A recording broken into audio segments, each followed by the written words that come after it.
আসসালামু আলাইকুম ওরহমতুল্লাহি বারাকাতু। হজরত সুলাইমান আলাইহিসসালামের বিচক্ষণতা।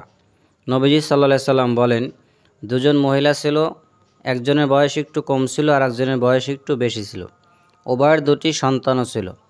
হঠাৎ বাঘ এসে একটি সন্তান নিয়ে যায়। তখন একজন আরেকজনকে বলতে লাগলো যে তোমার সন্তান নিয়ে গেছে। এভাবে তারা যখন তর্ক করতে লাগলো, উভয়ে মীমাংসার জন্য হজরত দাউদ আলাইহিসসালামের নিকট গেলেন। তখন দাউদ আলাইহিসসালাম বিচার করে বয়স্কা মহিলার পক্ষে রায় দিলেন এবং বয়স্কা মহিলাকে সন্তানটি দিয়ে দিলেন। উভয়ে যখন আসতেছিল তখন দাউদ আলাইহিসসালামের ছেলে সুলাইমান আলাইহিসসালামের সাথে সাক্ষাৎ হলো।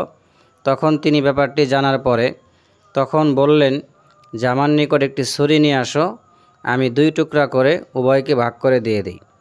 তখন অল্প বয়স্কা মহিলাটি বলল যে না, মেহেরবানি করে আপনি এই কাজটি করবেন না, আমি মেনে নিয়েছি যে সন্তানটি তারই, আপনি মেহেরবানি করে 2 টুকরা করবেন না। তার এই কথা শোনার পরে সুলাইমান আলাইহিসসালাম বুঝতে পারলেন যে সন্তানটি মূলত অল্প বয়স্কা মহিলার। তখন তিনি অল্প বয়স্কা মহিলার পক্ষে রায় দিলেন এবং তাকেই সন্তানটি দিয়ে দিলেন। বুখারী শরীফ, হাদিস নং 3427।